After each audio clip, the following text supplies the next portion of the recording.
I now give the floor to the representative of the International Career Support Association. Thank you, Mr. President. I stand here to denounce a grave injustice. Lodoli Godloa to tell the 80-years-old former president of the Philippines, who bravely fought illegal drugs to protect millions, has been unlawfully removed from the homeland and held in a prolonged pretrial detention by the ICC in The Hague. This is a political persecution and not justice. The current administration extradited him without due process, bypassing Philippine courts and violating national sovereignty. He was extradited without any due process. Incidentally, since March 11, 2025, exactly 1 year ago today, this elderly leader has endured detention, separated from family and serious health issues. Global rallies and protests in The Hague and throughout the world demands the interim release, which has been unlawfully denied by the ICC 3 times. This over 1 year pretrial detention raises profound question about compliance with the Rome Statute's guarantees of human treatment and speedy trial. It is an affront to human dignity and the abuse of international justice for political ends. We urge this Council to demand humanitarian review and interim release of President Duterte. Justice must be fair, not a weapon against the people.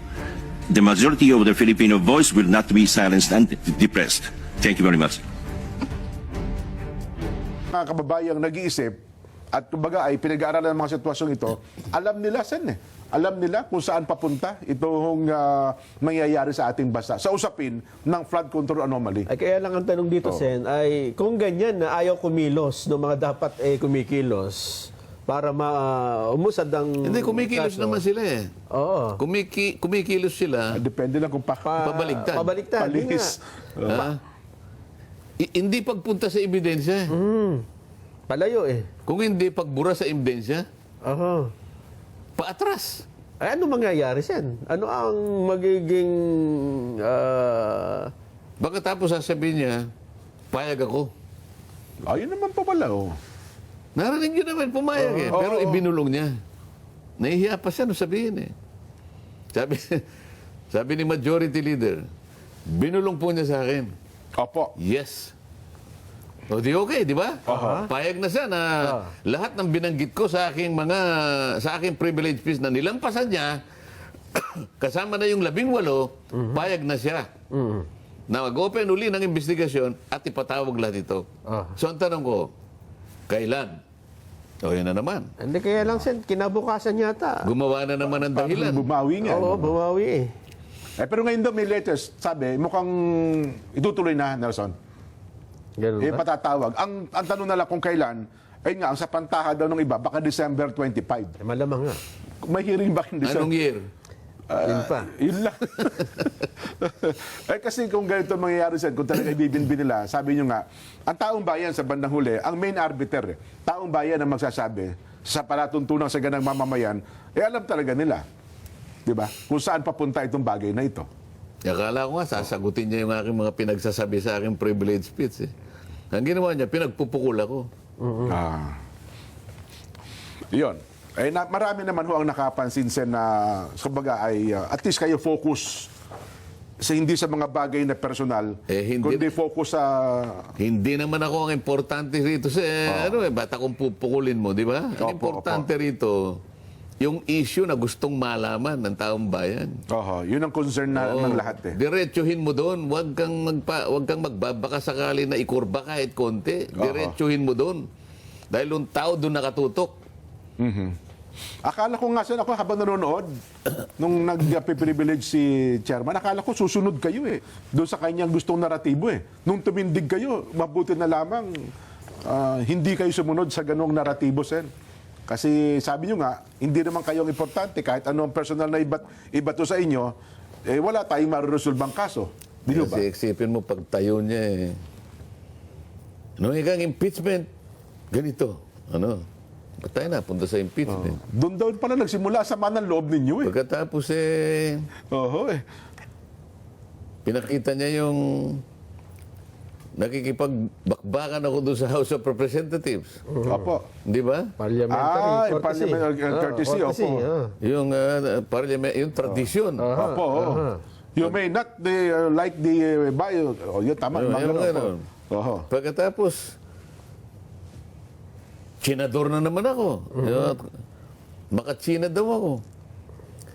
Papa, ako ba, kamukha rito sa pag-uusap natin ngayon, o kaya maski reviewin ninyo yung aking pagpapahayag sa Senado, kailan ninyo ako narinig na nagsalita in defense of China?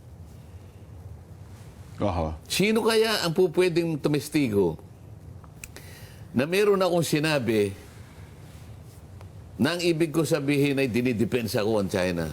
Kailan ko sinabi? Ito yung sinasabi niya. Aha. Pagkatapos Kasi yung naratibo nyo raw, parang kahalintulad nung naratibo nung ano yun, doon na i-post sa official Sa website page, ng website China. ng China. Yung kay Parang- Thomas Cloma, yun Oo. daw ang kwento ng China eh. Ayun. Oo. Parang, pag binasa mo, baligtad. Hindi ganun. Ganun ho ba? So, nakuha ko. Talagang inaano lang. Baligtad yung sinasabi doon. Opo. Tingnan ko lang kung talagang mahilig talagang mag-imbento. Well, siguro. Again. Ano kinalaman ka kung hindi naman yan ang laman ng aking privilege speech? Ang sinasabi ko, pakisagot nyo po ito. Ay, Ang dami po ninyong nilampasan. Kayo pa kako yung nagsabi nung DBCC budget sa plenary. Ba't hindi nyo pinatawag yung ganitong pangalan? Kayo nang nagbulgar eh. wala sa transcript eh. Paano ka ako mapupunta sa transcript? Hindi mo nga pinatawag eh. Sa transcript ng Blue Isipin Ribbon. mo paano yung pangangatwira na yun. Kapag nakita mo nga niya na may pangalang ganyan sa transcript, Ayun. patatawag ko kahit bukas. Sabi ko, paano malalagay sa transcript hindi mo nga tinawag? Aha. Disyembre yun eh. Kung tinawag mo, malalagay sa transcript. Ayaw mo nga tawagin eh. Yung isa pang USEC sa 30 Tamarin Street, hindi mo rin tinawag. 1 billion ang diniliver doon, yan ang tumanggap eh. Dalawang magkahiwalay na araw, December 2, December 5. Pati yung korporasyon, yung mga opisyalis ng korporasyon na sila raw ang may-ari, pero merong dami si Saldico, si Martin Romualdez, ang pangalan ay Nelson Go, hindi mo naman tinawag. Aha. Narinig mo si Saldico na magpahayag yan. 1 billion ang diniliver, 2 araw lang. Yung isang USEC na binanggit mo ron, may kasamang driver, pati yung sana pinatawag mo. Pati yung security agency dapat pinatawag mo. Para sa gano'n, nakita mo yung mga sasakyan na pumunta roon CCTV. sa pagitan ng alas 9 hanggang alas 10 ng gabi. Ikaw nga si Gutesa hinanapan mo ng CCTV, samantalang yun, hindi mo man lang. Ang dami. Yung dating gobernador ka ako ng Ilocos, na gusto niyang pumunta rito, mag-testify. Nakikiusap. Sinabi ko sa'yo, hindi mo rin. Pero sa bandang huli, siguro ang tanong, ano ang importansya kung bakit kinakailangan nating mag-focus na sagutin itong at marisolba ang iskandalong ito ng flood control? Bakit ka mo? Sabihin, kasi tinatanong ng ating mga kababayan, ano hong importansya para mag-focus tayo dito? Kasi sabi niyo, dapat mag-focus tayo dito, di ba? Sa isyong ito. At huwag kung tayo lumis kung saan-saan. Bakit ho ba? Ano ho bang importansya kung mag-focus tayo dito at matukoy natin talaga ang may kinalaman sa napakalaking nakawang ito sa kaban ng bayan? Ikaw na nga nagsabi na para matukoy nga Opo. Paano matutukoy kung yung mga ebidensyang magsasabi doon sa pinakamalalaking isda at matukoy natin kung sino-sino sila at ilan sila? Ayun. Para sa ganun, maklose na natin, malaman na natin kung sino talagang may kasalanan nito. Hindi ba importante yun? Ayun, yun ang mahalaga sa ano. Siyang nagsabi. Kung saan tayo dalhin ng ebidensya, doon tayo. Meron pang isa sana inaasahan tayo, Nelson, tsaka Sen Yun hong ICI. Ang problema, naubos. Magsasara na po ang Nangawan ICI. nata ng tao ang ICI, Sen. Sabi ng Malacanang, hanggang March 31 na lang po ang ICI. Ganun sa totoong ano na. Wala na. Inilipat na yata sa ombudsman ang lahat ng dokumentong nakala po ng ICI, Nelson. At mukhang doon na nila itutuloy. Ay, nako. Anyway, siguro Sen, mag-break lang tayo. Kasi kaya ko na itanong yung SCI, kasi yan ang ating itatanong sa ating mga kababayan eh. Ano ha? Ang itatanong natin sa kanila, natapos na investigasyon ng ICI, ang natira na lang, sino ngayon, Chairman? Andres Andres Reyes. Ang magiging tanong natin ay ganito, kontento po ba kayo sa naging takbo ng investigasyon ng ICI? Ulitin ko po ha. Kontento po ba kayo? Kontento ka ba sa naging takbo ng investigasyon ng ICI? Tapos na po. Parang kayo po. Ay, opo, kontento po ako. Letter A. Kung sagot niya naman ha? Natapos na ba? B, hindi po ako kontento. B, hindi po. Ang paraan po ng pagsagot ng ating Vox Populi ay ganito, ha? I-scan niyo po yung QR code na nakikita niyo po sa inyong television screen. QR code, direct. Yan. QR code. Ayan, yung QR code po yan, kasi akala niyo baka Tira ng tira, personal. Ano sinabi nung justice na 'yon?